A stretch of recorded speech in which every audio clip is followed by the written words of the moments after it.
Merci pour ta royauté, merci pour ta seigneurie, merci pour tout ce que tu fais, merci pour ce que tu as déjà fait, pour ce que tu es sur le point de faire, merci pour tout ce que tu nous révèles, merci pour ces 3 jours de victoire, 3 jours d'exaucement, 3 jours où l'esprit de prière sera reconquéri. Merci pour tout ce que tu fais, merci. L'honneur, la gloire te reviennent. À toi nous rendons toute la gloire, la seigneurie, la sainteté, merci. Béni sois-tu, Jésus. Personne ne peut t'égaler, personne ne peut se mesurer. Tu es bon, tu es saint, tu es 3 fois saint. Tu n'as pas de limite, tu n'as pas de barrière, tu n'as pas. Merci, merci Jésus. Un adorateur donne une acclamation puissante, puissante, puissante. À la présence de Dieu, magnifique présence. Alléluia. Assieds-toi dans la présence de Dieu. Assieds-toi dans sa présence. Nous allons lire 2 portions d'écriture. Jean, le chapitre 16, le verset 24. Jean, le chapitre 16, le verset 24. Et Jacques 5, verset 13 à 18. Jean, le chapitre 16, verset 24. Alors, qui nous fait la lecture? Je proclame la parole de Dieu. Chapitre 16, le verset 24. Jusqu'à présent, vous n'avez rien demandé en mon nom. Demandez et vous recevrez, afin que votre joie soit parfaite. Demandez et vous recevrez. Fais une deuxième lecture pour quelqu'un qui est en train de dormir. Vous n'avez rien demandé en mon nom. Demandez et vous recevrez, afin que votre joie soit parfaite. Fais une troisième lecture afin que ton micro soit encore plus audible. Jusqu'à présent, vous n'avez rien demandé en mon nom. Demandez et vous recevrez, afin que votre joie soit parfaite. Parole du Seigneur notre Dieu. Alléluia. Alléluia. Ce texte est très simple, mais il est très profond. Et pendant ces 3 jours, nous allons faire un voyage sur l'exaucement. Et je veux vraiment que ce message-là soit très bien enregistré parce que nous allons le mettre en vente. Même s'il va passer sur nos différentes plateformes. Mais je veux que quand même tout le monde puisse garder ce message-là. Amen. Parce qu'on ne sait jamais. Les plateformes, ça peut se perdre. Les autres plateformes, ça peut se perdre. Mais je veux vraiment que le service technique se batte pour pouvoir bien garder ce message. Parce que moi-même, quand le Seigneur me révélait ce message, dans les détails près, j'ai compris que je dois durer au moins 1 mois sur ce message-là. Et j'ai compris que ça va aider beaucoup de personnes. Certaines personnes pensent que l'exaucement immédiat, c'est la magie. Certaines personnes pensent que être exaucé immédiatement, c'est pas possible. Certaines personnes pensent que être exaucé immédiatement, c'est quelque chose, c'est un rêve. Certaines personnes pensent que être exaucé immédiatement, il faut faire des fétiches pour pouvoir voir ça. Non, non, non, non, non. Ce sont les hommes qui ont rendu Dieu lent. Je peux dire même c'est la religion qui a rendu Dieu lent. Je peux même dire, aller plus loin en disant, c'est le système de pensée des hommes qui ont rendu Dieu lent. Sinon, Dieu a toujours été rapide. Et l'une des définitions de la rapidité, c'est l'immédiat. L'une des synonymes de la rapidité, c'est l'immédiat. Dieu est rapide, Dieu est concret, Dieu agit, Dieu est fort, Dieu est brillant. Et lorsqu'on parle d'exaucement immédiat, on parle de prière qui est exaucée rapidement. Lorsqu'on parle d'exaucement immédiat, on parle de sujet de prière qui n'a pas besoin de 10 ans, 20 ans, 50 ans, 60 ans, 1 année pour être exaucé. Non, non, non. On n'est pas en train de dire que forcément, lorsqu'on parle d'immédiat, tout se fera sous le champ. Il y en a d'autres qui se feront sur le champ. Il y en a d'autres qui se feront en 1 semaine. Il y en a d'autres qui se feront en 2 semaines. Il y en a d'autres qui se feront en 1 mois. Il y en a d'autres qui se feront en moins de 3 mois. Mais un sujet pour lequel tu pries et c'est exaucé après 5 ans. Souvent même après 5 ans, même c'est même pas exaucé. Ça, ce n'est pas l'immédiat. Quand on parle d'immédiat, on parle de l'exaucement plus ou moins long. Plus ou moins long. Plus ou moins long. Ce n'est pas long, ce n'est pas aussi trop court. Mais dans tous les cas, tu sais que ce que tu as demandé là n'a pas trop tardé pour se manifester. Amen. Alléluia. Et c'est dans ce sens-là que nous sommes en train de parler. Et c'est ce sujet-là que je vais traiter pendant ces 3 jours. Alors dis à ton voisin, fais l'effort de ne même pas rater un seul jour. Regarde celui de derrière, dis, fais l'effort de ne même pas rater un seul jour. Je ne t'oblige pas, mais ton absence sera le reflet de ta frustration. Sans Satan, tu seras frustré. Parce que ce que tu as refusé d'apprendre dans le calme, la vie te l'enseignera dans les pleurs. Et tu chercheras ce message-là avec détermination. Et ce n'est pas évident que tu puisses retrouver ce message. Alors je te conseille, par la compassion de Christ et par l'amour que j'ai pour toi en tant que ton prédicateur, de ne pas jouer avec ce message-là. Ne rate même pas un seul jour. Alléluia. Et au travers de cette série de messages, je vais enseigner plusieurs choses. Comment est-ce qu'on est exaucé immédiatement? Je parlerai de ça. 2. Comment intensifier la force de sa prière? Parce qu'il y a des prières souvent, c'est pas elles ne sont pas exaucées. Elles sont exaucées, mais il y a un embouteillage entre la livraison du colis et celui qui a déjà libéré le colis. De la même manière que quand quelqu'un demande un colis sur Jumia, sur d'autres plateformes, vous allez vous rendre compte que le colis était déjà livré, le fournisseur a déjà donné ça au livreur.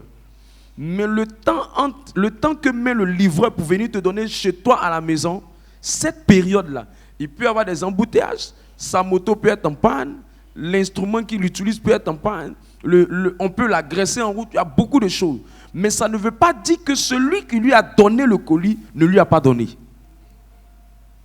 Donc le problème n'est plus maintenant dans la main de celui qui a livré. Le problème maintenant vient dans la main de qui? Et dans la main du livreur. Donc il y a des sujets qui sont exaucés depuis. Mais le livreur du colis peut être bloqué, peut être empêché, ou il peut y avoir des embouteillages sous le chemin de la livraison du colis. Et en ce niveau-là, ce qu'il faut faire, ce n'est plus une histoire simple, mais il faut intensifier la force ou la puissance de sa prière. Et il y a des clés pour pouvoir le faire. On n'est pas exaucé par Dieu parce qu'on est fort. On est exaucé par Dieu parce qu'on connaît le protocole divin qui amène l'exaucement. C'est pourquoi les disciples n'ont pas demandé à Jésus, apprends-nous à faire des miracles, apprends-nous à guérir des malades, apprends-nous à monter sur des chameaux, apprends-nous à monter sur l'âne, apprends-nous à avoir l'argent, apprends-nous à parler au figuier. Mais ils ont plutôt dit, apprends-nous à prier. Donc ce que tu n'arrives pas à voir, ou ce que tu n'es pas, n'est rien d'autre que l'ignorance en ce qui concerne les lois et les principes de la prière. C'est pourquoi les disciples n'ont pas demandé ce que Jésus avait dans ses mains, mais ils ont demandé le moteur qui lui permettait d'avoir ce qui est dans ses mains. Qui est avec moi? Alors dis à ton voisin, tu seras exaucé cette saison. Tu seras exaucé cette saison. Oui. Je rends gloire à Dieu. Mais il y a beaucoup d'hommes de Dieu qui ont prié pour des sujets de prière pour les fidèles. Et ça n'a pas été exaucé. Mais quand les gens ont mis leurs pieds ici, de façon surnaturelle, ça a été exaucé. C'est pour ça qu'un jour, j'ai demandé au Seigneur comment on va appeler ce lieu. Il m'a dit on va appeler ce lieu la porte de l'exaucement. On n'a pas encore fait la dédicace, mais quand on fera la dédicace, voilà le nom que vous allez bientôt avoir sur l'endroit. Amen. Pourquoi? Parce qu'il y a des personnes qui ont prié pour des sujets, ça fait des années, mais quand ils ont mis leurs pieds ici, surnaturellement, ça a été exaucé. Et je crois que ce n'est pas la force de ma personne.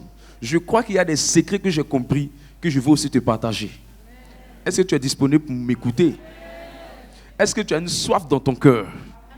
C'est pourquoi Jésus dit, jusqu'à présent, vous n'avez rien encore demandé en mon nom.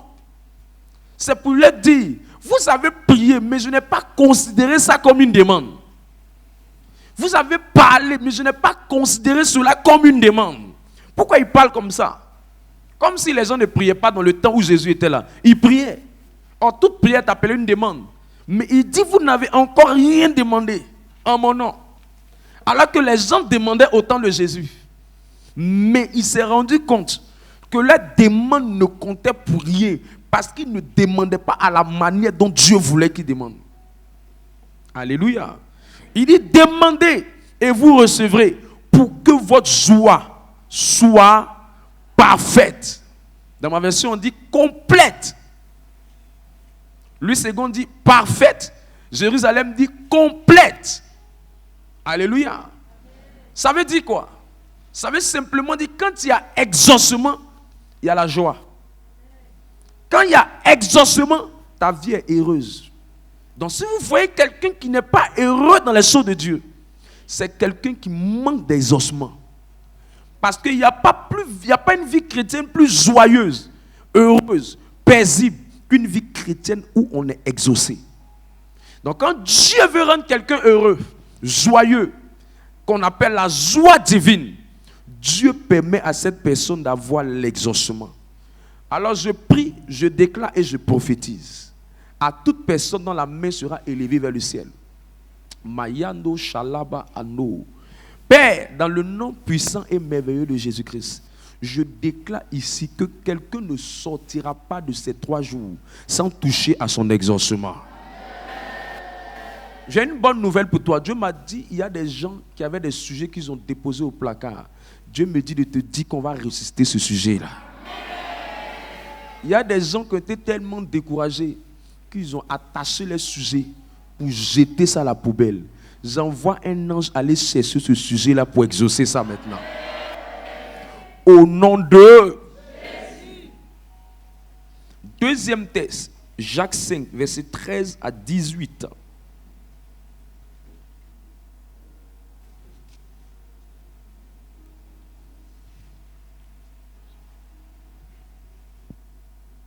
Jacques 5, le verset 13 à 18. Quelqu'un parmi vous est-il dans la souffrance qu'il prie? Quelqu'un parmi vous est-il dans la souffrance qu'il a prie? Quelqu'un est-il dans la joie qu'il chante des cantiques? Quelqu'un parmi vous est-il malade qu'il appelle les anciens de l'église et que les anciens prient pour lui en loignant d'huile au nom du Seigneur? La prière de la foi sauvera le malade et le Seigneur se relèvera et il a commis des péchés. S'il a commis des péchés, il lui sera pardonné. Confessez donc vos péchés les uns aux autres et priez les uns pour les autres afin que vous soyez guéris. La prière fervente du juste a une grande efficacité. Jusqu'au verset 18. Élie était un homme de la même nature que nous.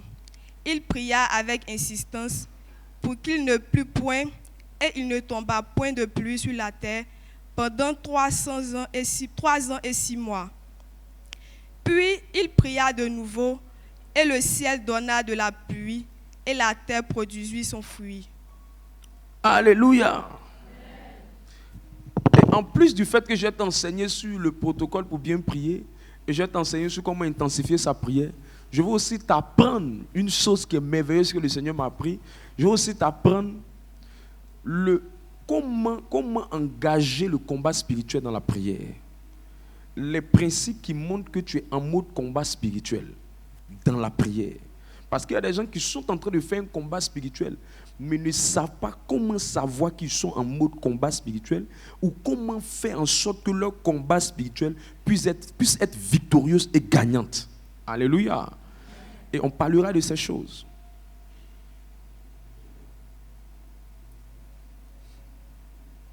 Alléluia.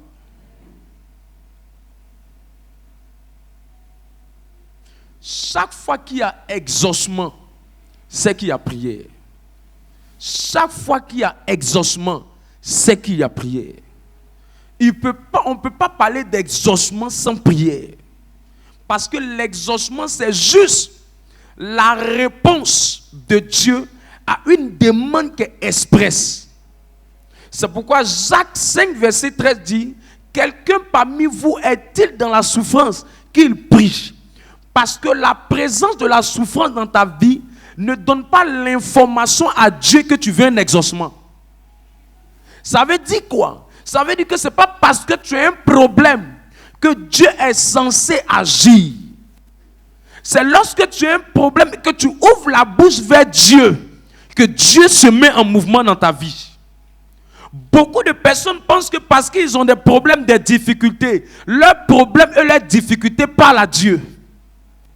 C'est pourquoi il dit, quelqu'un parmi vous est-il dans la souffrance?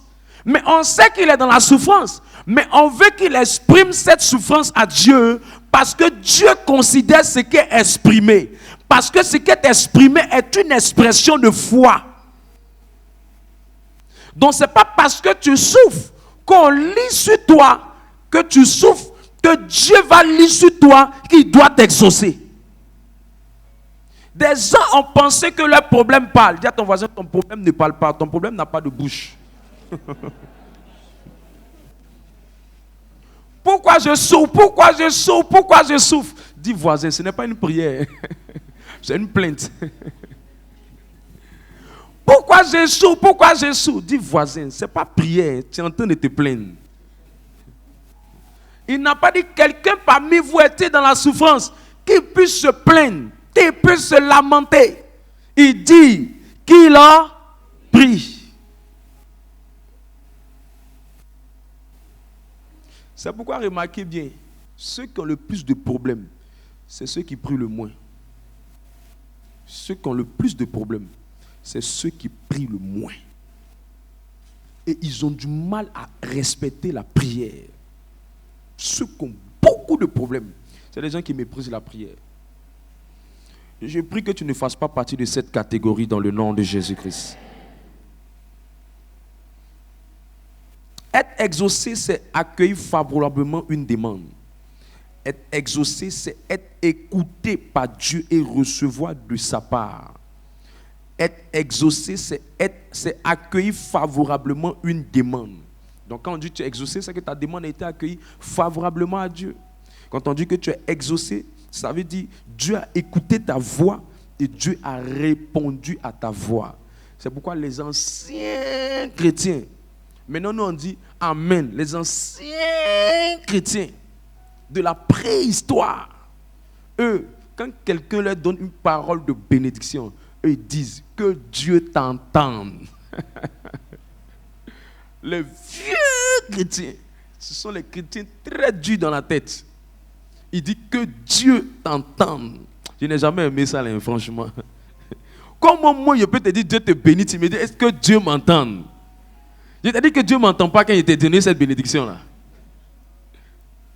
Alléluia. Tu peux échouer dans tout dans ta vie, sauf dans la prière. Tu peux jouer avec tout dans ta vie, sauf avec ta prière. Parce que la prière est le canal par lequel tu reçois l'exaucement. Parce que la prière te fera réussir où hier tu as échoué. La plupart des chrétiens ne prennent pas au sérieux leur vie de prière. C'est pourquoi ils jouent avec la prière. Tu peux plaisanter avec beaucoup de choses, mais la prière elle seule ne plaisante pas avec elle. Tu peux jouer même avec tes amis, mais avec la prière, il ne faut pas jouer. Tu peux jouer même quand tu es au quartier, mais quand tu viens là où on prie, il ne faut pas jouer. Parce que la prière a fait réussir beaucoup de gens. Et si je veux te citer le nom, on ne finira pas ici. Si je veux te donner les héros de la foi qui ont réussi par la prière, on ne quittera pas ici. Là où le monde t'a fait échouer, si tu considères la prière va te faire rattraper les temps d'échec. Je te dis la vérité. Je te dis la vérité. Et ce qui fait que beaucoup de gens ne donnent pas de l'importance à la prière, ne mettent pas du sérieux dans la prière. C'est parce qu'ils ne connaissent pas le pouvoir de la prière. Quelqu'un qui connaît le pouvoir d'une chose, l'importance d'une chose, la valeur d'une chose, ne méprise pas la chose. Un temps dans notre vie, nous tous, on méprisait le cache-nez. Mais un moment est arrivé, on a vu l'importance du cache-nez. Que tu sois spirituel, moins spirituel, que tu sois charismatique, moins charismatique, nous tous, on mettait le cache-nez. Dis à ton voisin, tu te souviens de cette période-là? Quand on a vu l'importance du cache-nez, on a respecté le cache-nez. Jusqu'à aujourd'hui, il y a des gens qui ont tous des cache-nez en réserve quelque part. Si je fouille, j'ai trouvé des cache-nez. Cache-nez nous a traumatisés. On a respecté cache-nez. Oh, avant qu'on parlait de cache-nez aux gens, non, ils ne considèrent pas. Je suis allé prêcher chez un homme de Dieu tout récemment à la Sablière.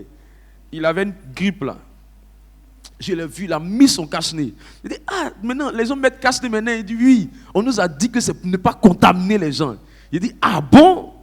Oh ça, tu ne vas jamais voir les gens faisaient ça avant. Mais maintenant, les gens ont vu l'importance. Donc, quand quelqu'un connaît l'importance d'une chose, il accorde du sérieux à la chose. Mais quand quelqu'un ne connaît pas l'importance d'une chose, il n'accorde pas du sérieux à la chose. Ce qui fait que beaucoup ne prennent pas la prière au sérieux. C'est parce qu'ils n'accordent pas de l'importance à la prière. Je prie que tu accordes de l'importance à la prière.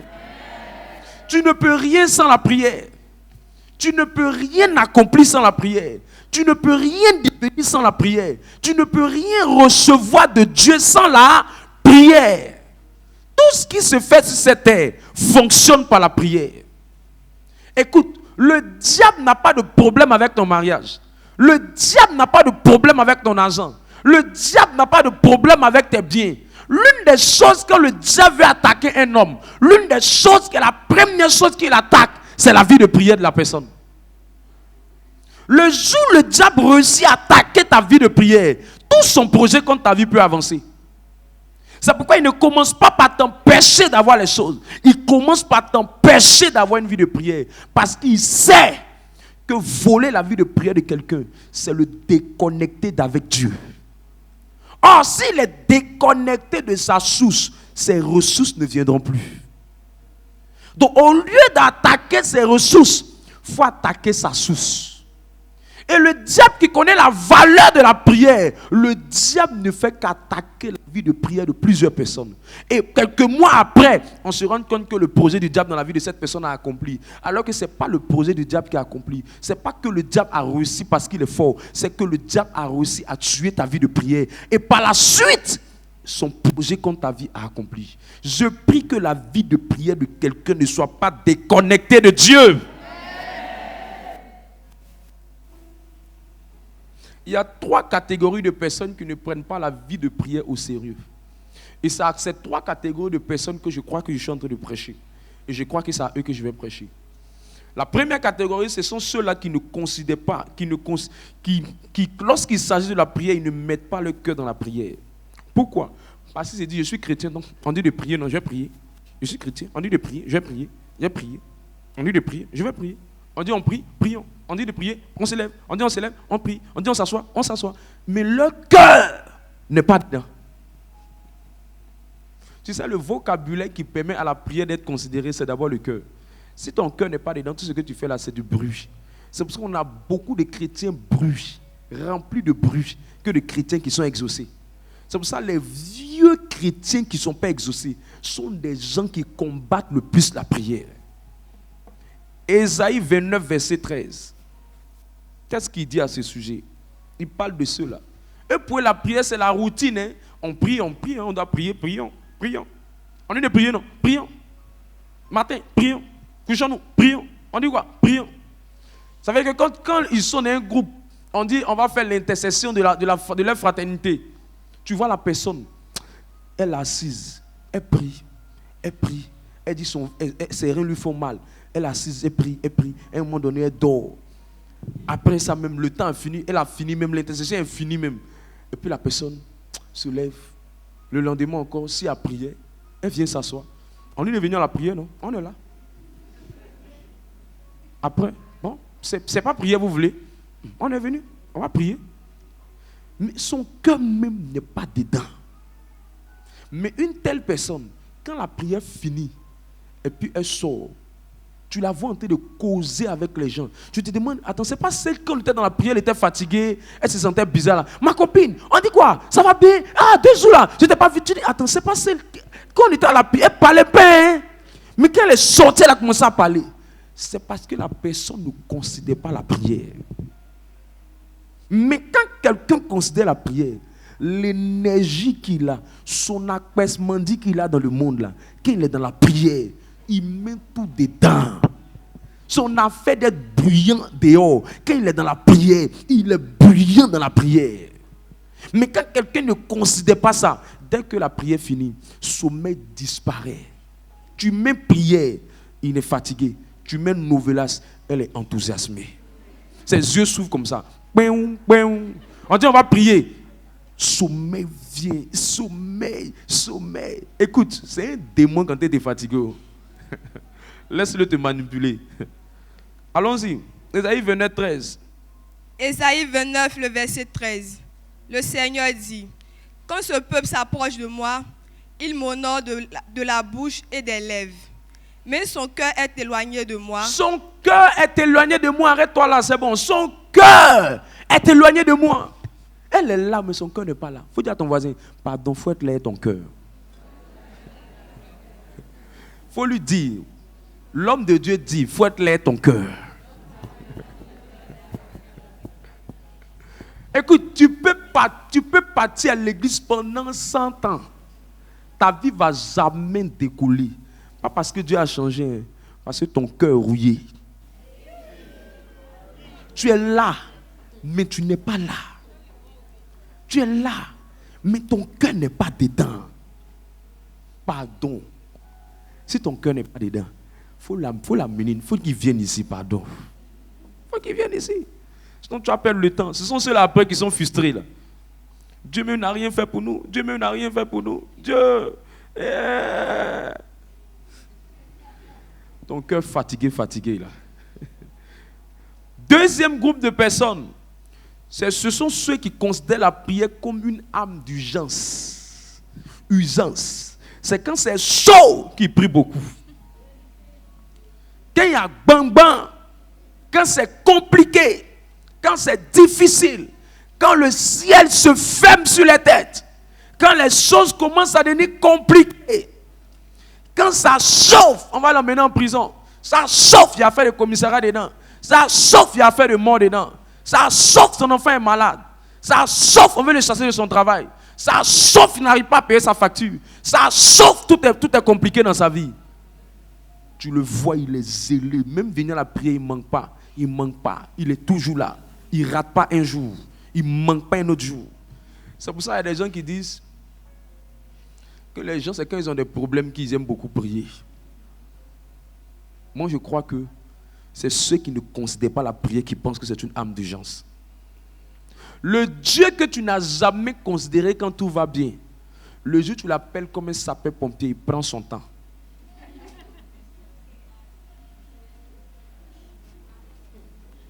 C'est pour ça qu'il est lent dans ta vie. Pourquoi nous, il est rapide dans notre vie? C'est parce que nous, là, on n'attend pas quand c'est chaud pour l'appeler. On ne l'a jamais pris comme sapeur-pompier. On ne l'a jamais pris comme quelqu'un qu'on veut profiter de lui. Mais on lui a donné une considération à temps et à contre-temps.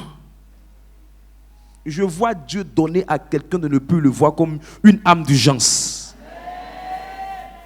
Troisième catégorie à qui je prêche, ce sont ceux qui considèrent la prière comme un moyen uniquement de demander les choses à Dieu. La seule fois où ils prient, c'est lorsqu'ils ont des besoins. Je veux me marier, je veux voyager, je veux un travail, je veux ceci, je veux cela. Le jour où ils ont ça, leur affaire de Dieu, c'est bon pour aujourd'hui. On m'impose. Si tu considères la prière comme ça fera que Dieu sera lent aussi. Voilà une troisième catégorie qui font que Dieu est lent dans leur vie. Parce que Dieu s'est dit que toi là, pour que tu sois toujours proche de moi là, je dois te donner des besoins. Donc il va te créer des problèmes, tu auras des besoins, puis tu vas venir vers moi. Donc Dieu te voit comme un poisson et il met des vers de terre dans ta bouche. C'est pourquoi à chaque fois qu'il y a des problèmes nets, tu cours. C'est pas sanctuaire marial. Tu cours. si ce n'est pas tant, tu cours. Si ce n'est pas ceci, cela, si tu cours, si ce n'est pas ceci, cela.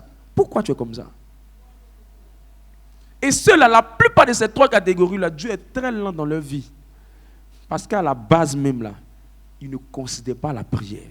Ils ne respectent pas la prière. Quelqu'un a dit à une soeur, mais tu travailles, tu as ton mari, tu as ta maison. Toi, tu es toujours à faire de prier comme ça. Et le temps de dire à la soeur, comme tu as mari, comme tu as maison, comme tu as travail, Dieu là, ce n'est pas important. Tu peux le gérer comme tu veux. Ok. Donnons-nous rendez-vous encore. Je prie que le Seigneur donne à quelqu'un ici d'être transformé par la parole.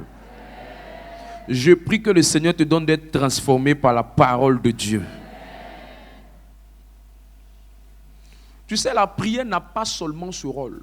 La prière n'a pas seulement ce but. La prière n'a pas seulement cette vocation. La prière est plus importante que toutes ces choses. Et la première raison pour laquelle Dieu nous demande de prier, ou Dieu te demande de prier maintenant et absolument, sans discuter, sans réfléchir, sans raisonner. La première raison, c'est que la prière est le canal de connexion entre le Créateur et la créature. Si tu n'es pas en contact avec ton Créateur, en tant que créature, ta vie sera difficile. Parce que c'est le Créateur qui donne de l'essence à la créature. Et la prière est un canal de connexion. La prière est un canal de communion. La prière est un canal d'union. La prière est un canal de communion. Quand on prie ou quand tu pries, tu rentres en communion, tu rentres en intimité. Ce qui est dans Dieu rentre en toi. C'est pourquoi tu peux dire, comme Paul, ce n'est plus moi qui vis, mais c'est Christ qui vit en moi. Tu peux parler comme ça parce que tu sais qu'il demeure en toi. Tu peux parler comme ça parce que tu sais qu'il vit en toi. Et la plupart des personnes qui ne comprennent pas ça, chaque fois qu'ils essaient d'appeler Dieu dans les moments de disette, de difficulté, de pression, Dieu ne répond pas vite. Et il dit, Dieu est lent. Affaire de Dieu là, c'est lent. Affaire de Dieu, tu penses que tu vas voir ça maintenant. Ce que tu sais, ça, c'est faux. Je peux compter le nombre de mes sujets qui ne sont pas encore exaucés. Je peux compter. Et 80% des sujets que je n'ai pas encore vu exaucer, la plupart du temps, ce n'est même pas pour moi-même, c'est pour d'autres personnes. Dieu agit. C'est toi qui ne connais pas comment on fait agir Dieu vite. Et tu vas savoir ça pendant ces jours-là. Quand tu es uni à Dieu, son esprit est uni à toi. Il demeure en toi, tu demeures en lui. Il est en toi, tu es en lui. Vous êtes en communion, vous êtes en intimité. Jean 15, verset 5. Naturellement, si tu es en lui, il est en toi. Si vous êtes connecté, il est connecté à toi. Naturellement, les choses vont aller vite. Les choses vont aller vite, je t'assure. Les choses vont bouger vite. Les choses vont évoluer vite. Les choses vont aller plus vite. Mais toi, tu attends seulement quand il y a la pression, ou quand il y a des besoins, ou quand tu veux, quand tu ne sais pas ce que tu veux, là, c'est là que tu l'appelles. Arrête ça. Je dis, Dieu n'est pas ton sapeur-pompier.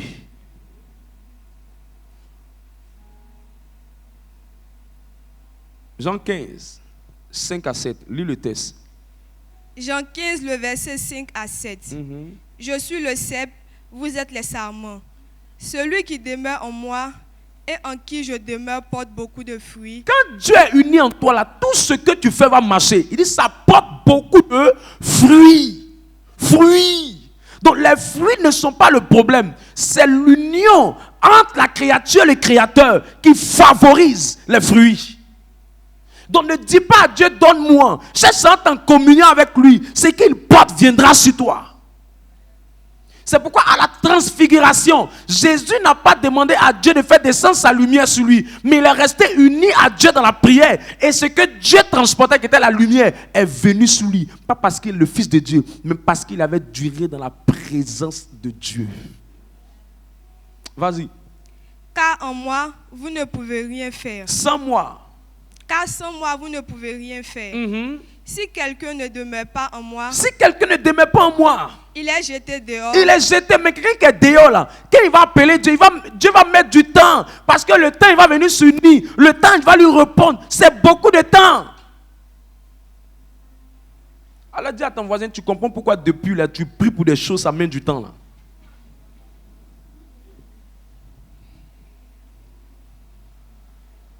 Il dit quoi? Il ne peut pas te répondre. Continue le test. Le test va lui répondre. Il est séché. Mm-hmm. Puis on ramasse les sarments, Mm-hmm. on les jette au feu. On les jette au feu. Et ils brûlent. Et puis ils brûlent. Verset 7. Si vous demeurez en moi. Si vous demeurez en moi. Et que mes paroles demeurent en vous. Et que mes paroles demeurent en vous. Demandez ce que vous voudrez. Et cela vous sera accordé. C'est pas ce que j'ai dit. Si tu es en lui, il est en toi là. C'est quoi tu vas lui demander, il ne va pas te donner. Tu sais, quand tu commences à beaucoup demander au Seigneur, que tu vois que depuis ça ne marche pas là. C'est pour ça que quand Élie est en train de prier les dieux des Baals là, il dit criez fort parce qu'il a l'impression que votre Dieu est loin. Il dit il a l'impression que votre Dieu est loin. Continuez de crier, blessez-vous parce qu'il a l'impression que votre Dieu n'entend pas. Et puis lui il a dit seulement Dieu d'Isaac, Dieu d'Abraham, Dieu de Jacob, fait descendre le feu. Et le feu est descendu, ça a consumé le corps en une seule fraction de seconde. Pourquoi? Parce que Dieu qu'il a connu dans le secret peut le défendre dans le public. Toi, Dieu ne te connaît même pas dans le secret. Au fait, la prière n'est pas d'abord pour recevoir. La prière est d'abord pour être en communion, pour que Dieu te connaisse et que tu sois connu de Dieu. C'est pourquoi je vous dis une chose. Jésus va dire en Matthieu 7, verset 21, il dit, plusieurs me diront, Seigneur, Seigneur, en ton nom, on a fait ceci, on a fait cela. Écoute, les dons peuvent te faire opérer dans le miraculeux, sans la présence de Dieu. Le miracle peut venir par le don. Mais ce qui garde le miracle, c'est la présence de Dieu. C'est pourquoi des gens peuvent être en train d'opérer dans le miraculeux, mais sans être connus de Dieu. Il y a des gens qui ne savent pas au fait que ce qui fait que souvent ils ne vont pas à l'église, mais les choses marchent dans leur vie. Ils ne savent pas que c'est parce que quelqu'un quelque part est en train de prier pour eux. Et ils ne savent pas que les dons des gens qui ont fait que ça agit dans leur vie, là, ils pensent que c'est parce qu'ils sont assez bien. C'est pourquoi il a dit, en ton nom, en mon nom, vous allez faire ça, vous allez faire ça, vous allez faire ça, vous allez faire ça. Mais j'ai dit, je ne vous connais pas. Pourquoi? Parce qu'ils ont utilisé les dons sans être en connexion avec le donateur.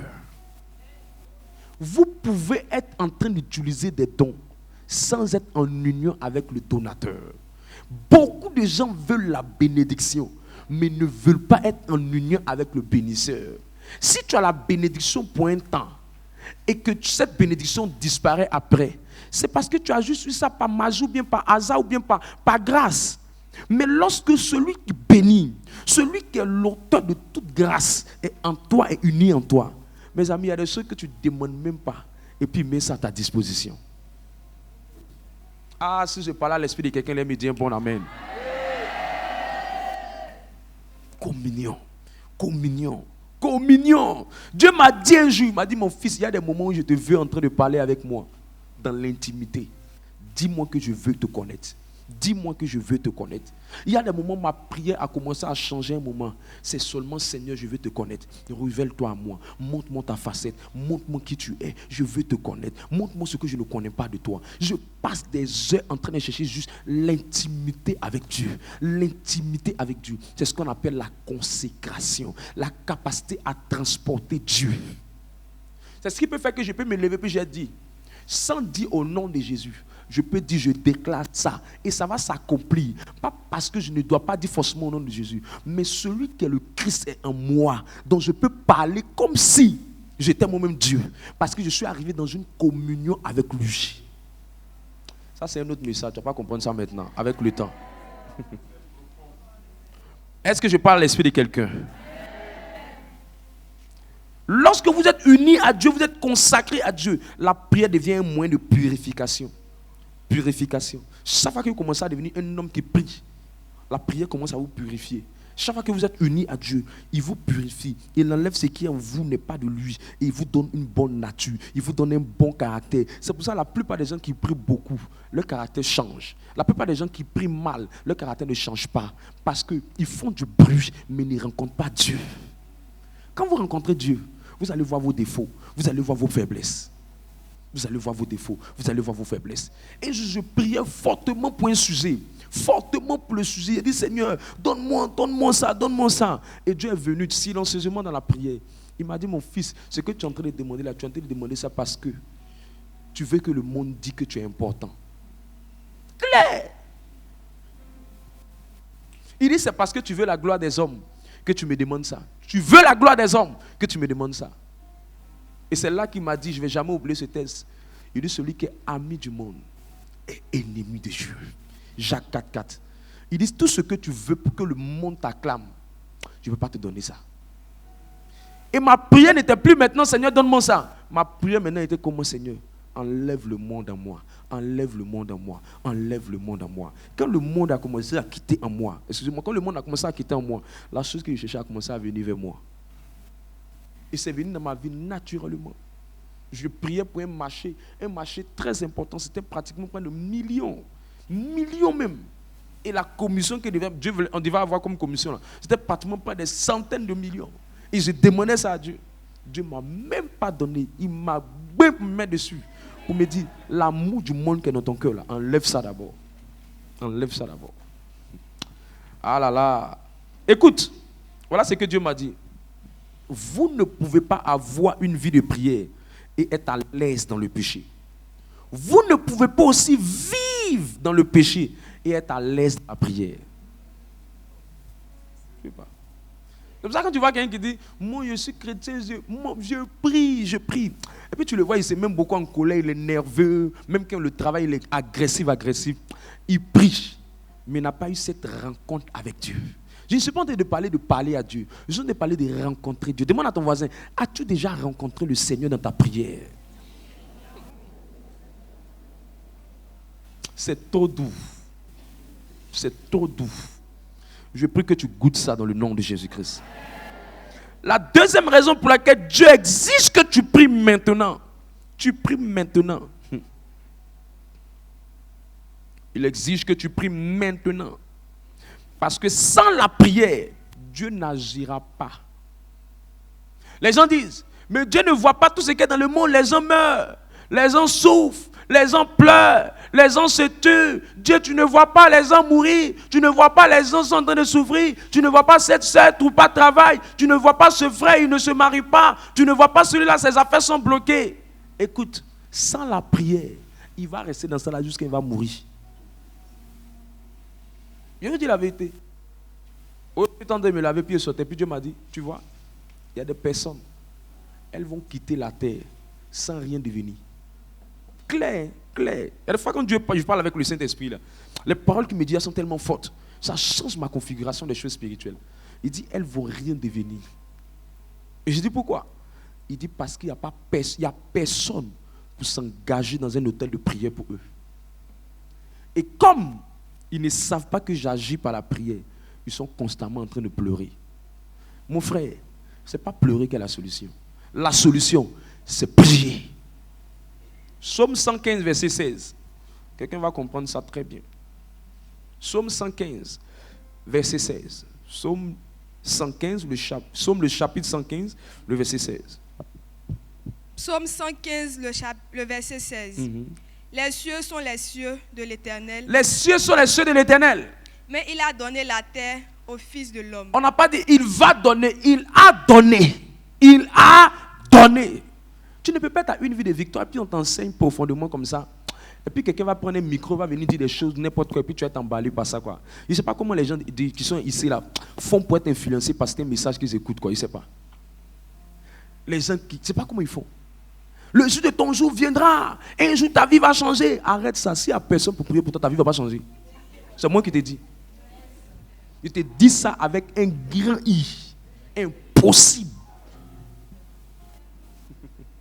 Si tu veux, donnons-nous rendez-vous à ceux à qui ils ont dit ça. Dans 5 ans, on va voir bien ici qui va devenir et qui va rester. La Bible dit que le ciel sont pour l'Éternel. Dieu gouverne le ciel. Mais la terre, il a mis ça dans la main des hommes. C'est pourquoi quand Dieu voulait venir sur la terre à nouveau, il était obligé de passer par un homme. Emmanuel, qui veut dire Dieu en l'homme. Parce que Dieu lui-même a déjà dit qu'il ne peut plus intervenir dans les affaires de l'homme sans l'homme. Parce qu'il a donné le pouvoir de la domination de la terre à l'homme. En d'autres mots, sans l'homme, Dieu ne peut rien. Sans Dieu, l'homme ne peut rien. C'est pourquoi quand Dieu voulait sauver l'homme, il a envoyé un homme. Et quand vous lisez Emmanuel, le M, ça veut dire Dieu, ça veut dire l'homme. Emmanuel, elle, c'est Dieu. Donc Dieu qui rentre dans l'homme. Sinon, sans ça, Dieu ne peut pas. Il allait voir la souffrance du monde, mais il ne fera rien. Donc, si tu dis que tu as donné un cadeau à quelqu'un, tu lui donnes un sac à main à ta camarade, tu lui dis, tiens le sac à main. Dès que tu lui as dit, je te donne cadeau, c'est pour toi. Elle devient propriétaire du sac. Si demain tu as besoin du sac, tu as besoin de sa permission pour prendre le sac. Dieu a donné la terre aux hommes. Si demain il a besoin d'agir sur la terre, il a besoin d'avoir la permission de l'homme. Et la manière pour l'homme de dire à Dieu, tu es permis de venir, c'est pas la prière. Non, Dieu va descendre, ma soeur, attrape ton cœur, ce foyer-là va changer. Asseyez-vous, pleurez seulement pour elle, ne priez pas.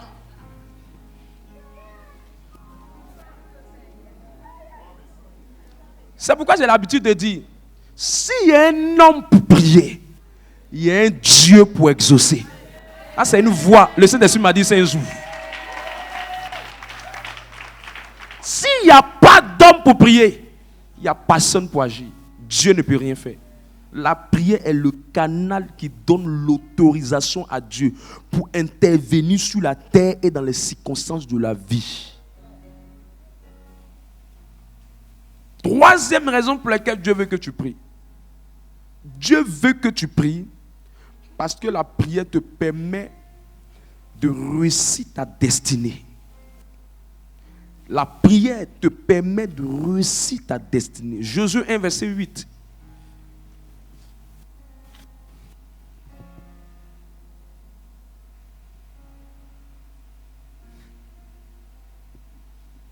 C'est pour ça, pour faire ministère là, on a besoin de deux personnes. On a besoin d'un puissant prédicateur. Et puis on a besoin d'une grande équipe de prieurs. C'est tout.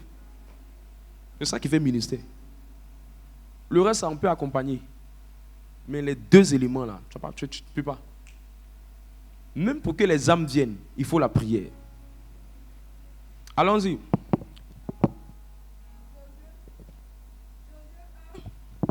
Le verset 8. Que ce livre de la loi ne s'éloigne point de ta bouche. Médite-le jour et nuit pour agir fidèlement selon tout ce qui est écrit. Car c'est alors que tu auras du succès dans tes entreprises, c'est alors que tu réussiras. C'est alors que tu réussiras. La réussite selon Dieu, c'est accomplir sa destinée. Mais la destinée, c'est quoi? C'est le but pour lequel vous êtes né. Lorsque vous accomplissez ce but, on dit que vous avez réussi votre destinée. Dans le mot destinée, il y a destination. Donc quand on dit lui, il a accompli sa destinée, ou il a réussi sa destinée, c'est-à-dire ce pourquoi Dieu l'a mené sur la terre, là, il a réalisé ça. Ce qui fait que beaucoup de gens souffrent, beaucoup de gens ne s'en sortent pas. C'est qu'ils ne comprennent pas que c'est la prière qui est le facteur déterminant de la destinée. Et il dit que c'est le livre de la loi. Or, dans les lois, l'une des lois qui permet de réussir ses entreprises, de réussir sa destinée, de réussir sa vie, c'est la loi de la prière. C'est pourquoi même Dieu, quand il enseignait par Jésus-Christ à ses disciples la prière, Matthieu 6, verset 10, qu'est-ce qu'il leur a dit? Si la destinée, c'est le plan établi par Dieu, c'est la volonté de Dieu pour une personne, qu'est-ce que Jésus va leur dire en Matthieu 6, verset 10?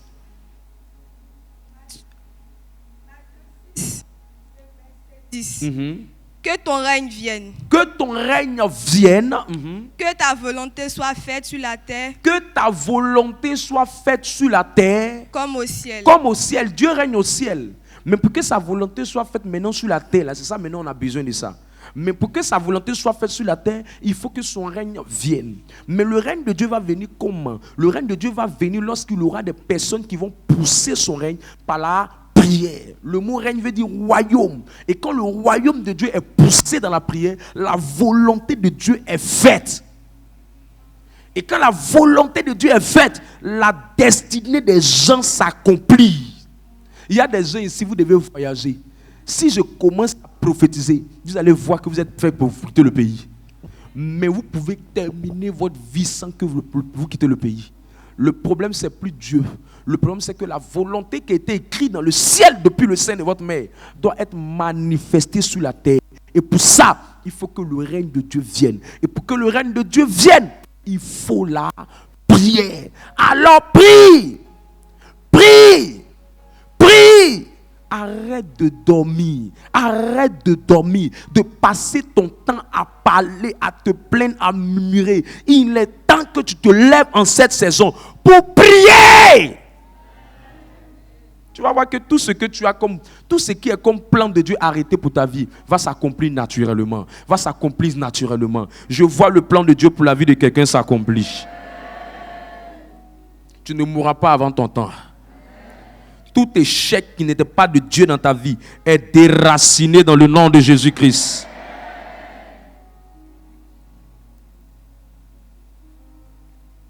Quatrième raison.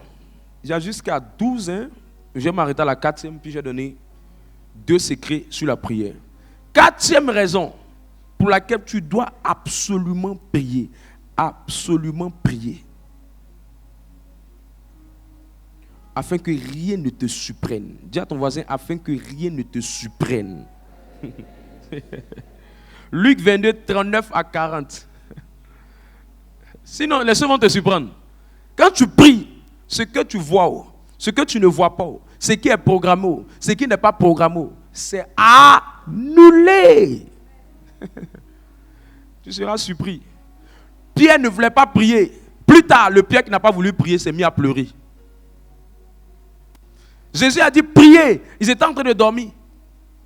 J'ai dit à un ami avec qui je dormais, je lui disais, de toute façon tu es en train de dormir là. Le jour prochain va se lever, tu vas voir l'importance de mes prières qu'ils sont en train de faire le matin. Parce que si tu n'es pas prêt à prier aujourd'hui, demain te fera pleurer. Si tu es prêt à prier aujourd'hui, demain tu seras en train de rire. Alors fais le choix. Tout ce qui va arriver jusqu'en décembre, là, ça sera le reflet de comment tu vas t'investir maintenant et dans les mois qui sont en train de venir. Décembre ne sera pas la magie. Décembre sera le reflet de l'investissement que tu as déposé dans la prière. Et je vois quelqu'un ici devenir un puissant homme et une puissante femme de prière. Vas-y. Luc 22.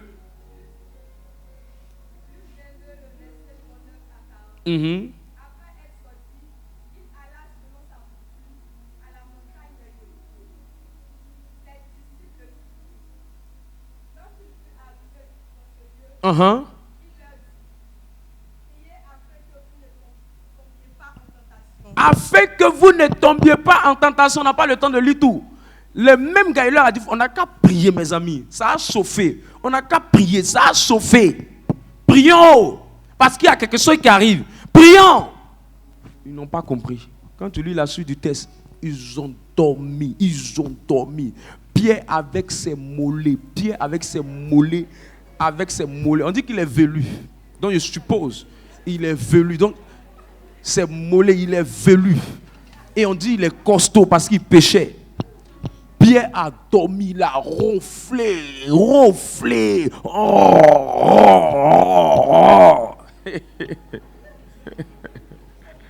S'il savait, il allait prier. Quand le résultat de l'examen est sorti, échec devant. Il dit, oh Dieu, je fais comment? Jésus lui a dit, 3 fois tu vas me régner. 3 fois, le coq va chanter. Première fois, le coq a chanté. Deuxième fois. Troisième fois, il a attrapé sa tête. Il dit, yo, le gars là m'avait dit, je n'ai pas compris. Qu'est-ce qui m'a pris? C'était déjà fini. C'était déjà fini. Or, avant ça, dans même Luc là, verset 31, il a dit, Satan vous a criblé. Toi, Pierre, là, Satan te guette. Il y a des alliances de votre famille qui te réclament. Parce que ton nom, là, normalement, tu dois t'appeler Pierre. Mais il y a un nom que ton papa t'a donné, là, on appelle ça Simon. Le nom, là, agit sur toi. C'est instable. Tu n'arrives pas à rester constant dans les choses. Quand tu commences à faire de Dieu, après, tu t'abandonnes. Quand tu commences à faire de prière, après, tu relâches. Quand tu commences à prier 1 heure de temps, après, le lendemain, tu dors. Pierre! Attention. Attention! Pierre dit, non, laisse. Laisse-moi, je gère. Je gère, Jésus, je gère. C'est pas dans ta version? C'est dans ma version. Il dit, Jésus, je gère, reste calme. Au point même quand les hommes veulent attraper Jésus, Pierre même est zélé. Il attrape ses oreilles, il coupe l'oreille du soldat. Je dis, Pierre, tu es agito. Mais on va voir. Au moment où il va bien voir dans l'affaire, une petite fille. Elle dit, tu étais avec lui? Il dit, jamais. Lui là, je ne le connais pas aujourd'hui. Je ne le connais pas demain. Laissez-moi tranquille avec votre affaire de Jésus. Elle dit, mais t'as moyen même de parler là. On sent que tu fais comme lui. Il dit, jamais. Tu ne vas pas venir mettre tes conneries de Jésus là sur moi. Quand elle a fini de dire ça, au moment où il va bien voir dedans, Pierre a régné son maître. Jésus lui a dit, Satan va te tuer. Satan cherche à te froisser. Il cherche à t'humilier. Écoute, si tu refuses de prier aujourd'hui, tu vas pleurer demain. Tu vas pleurer demain. Nous tous, Satan veut attaquer nos enfants. Mais c'est parce qu'on se lève pour prier. C'est pas parce qu'on ne veut pas dormir. Il y a des jours où je veux dormir. Et Dieu me dit, tu as ta vie de prière. C'est pour toi. C'est pour le ministère. C'est pour ta famille. Si tu dors, moi je suis là, je mets mon pied dans l'eau. Dieu m'a dit une chose, il m'a dit, même si c'est 30 minutes, ça peut me permettre de passer pour te protéger. Ça peut me permettre de passer pour faire quelque chose. Mais dans tous les cas, ne dors pas sans faire une prière. Toi, tu joues avec ta vie de prière. C'est pourquoi quand le piège arrive, ça te prend. Quand les accidents arrivent, ça te prend. Quand Satan lance ses flèches, ça te prend. Pourquoi tu ne veux pas te lever pour prier? Je prie pour toi ce soir.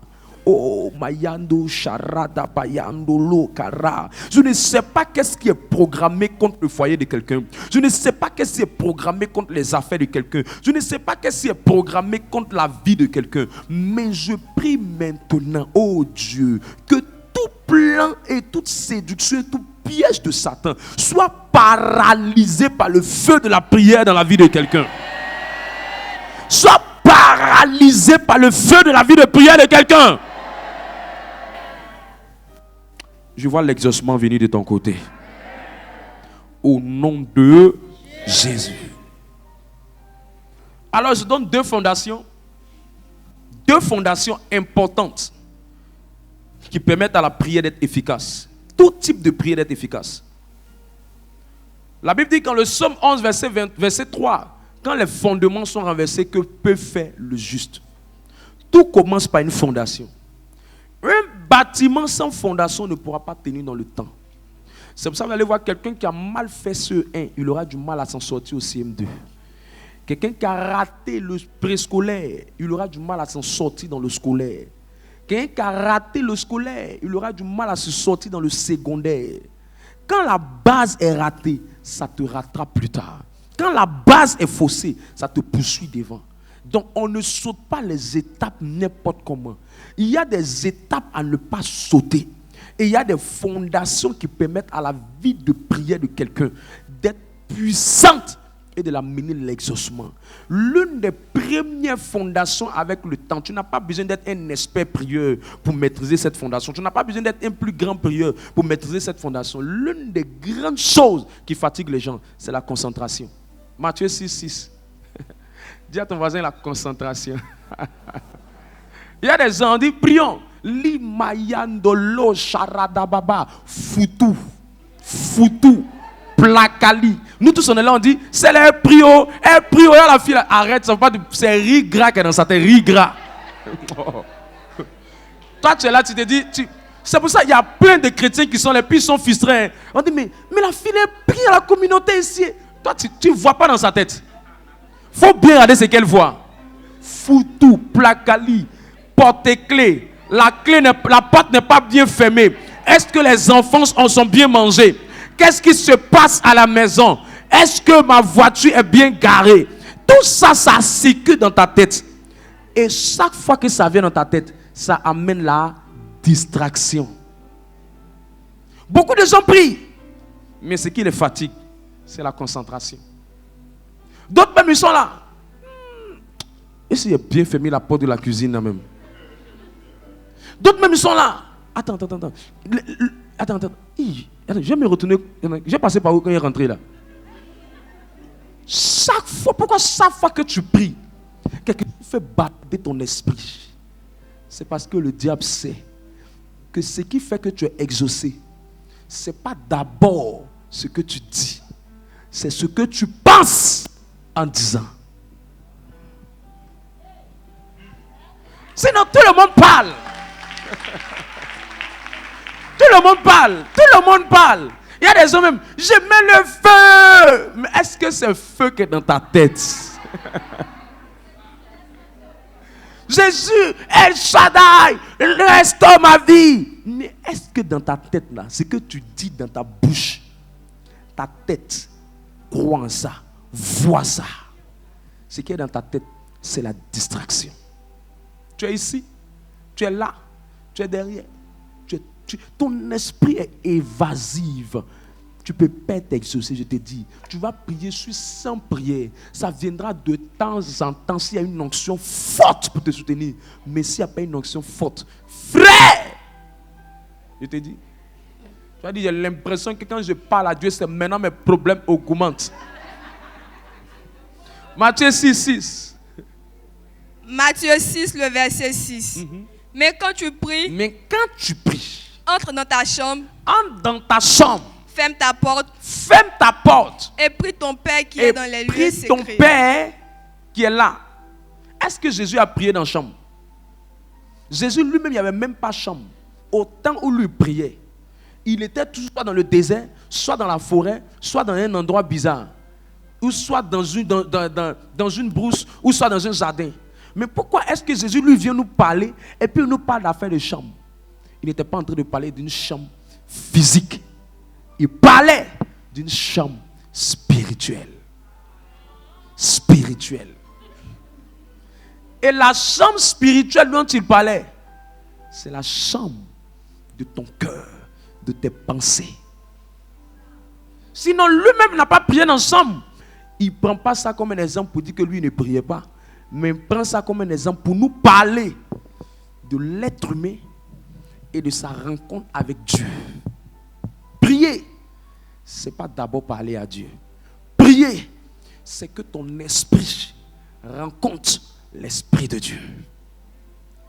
Et ceux qui arrivent à faire ça, c'est ceux-là que Dieu exauce. Ceux qui n'arrivent pas à faire ça, la plupart du temps, Dieu ne les exauce pas. Vas-y, continue le test. Et ton Père qui est dans le secret. Ton Père est là. Lui, il est là. Lui, il est tranquille. Il est là dans le secret.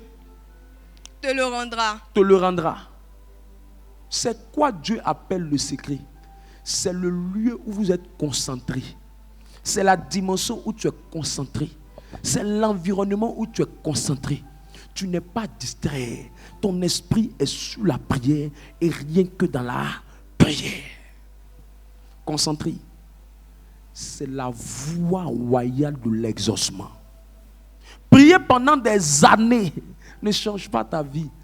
Tu peux faire 10 heures de prière, mais seulement 15 minutes de concentration. Tu peux faire 20 heures de prière, mais seulement 7 minutes de concentration. Si le nombre d'heures de prière était la condition pour être exaucé, plusieurs qui priaient longtemps allaient être exaucés.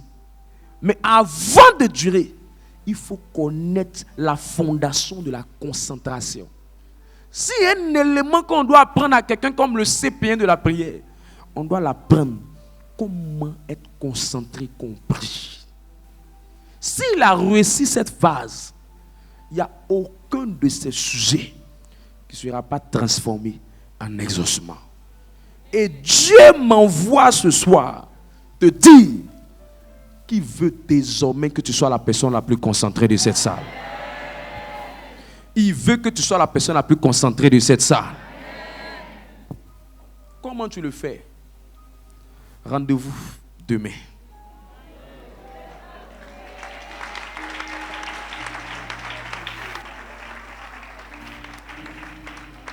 Alléluia. Alors je suis en train de travailler. On veut discipliner tout le monde à venir plus vite. Alors demain ça sera fort. Demain je dois rendre beaucoup ministère.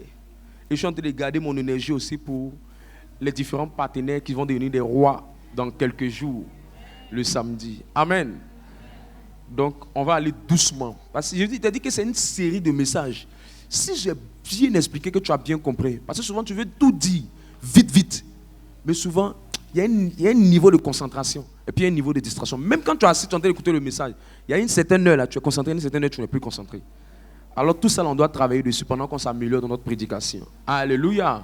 Alors tiens-toi sur tes pieds.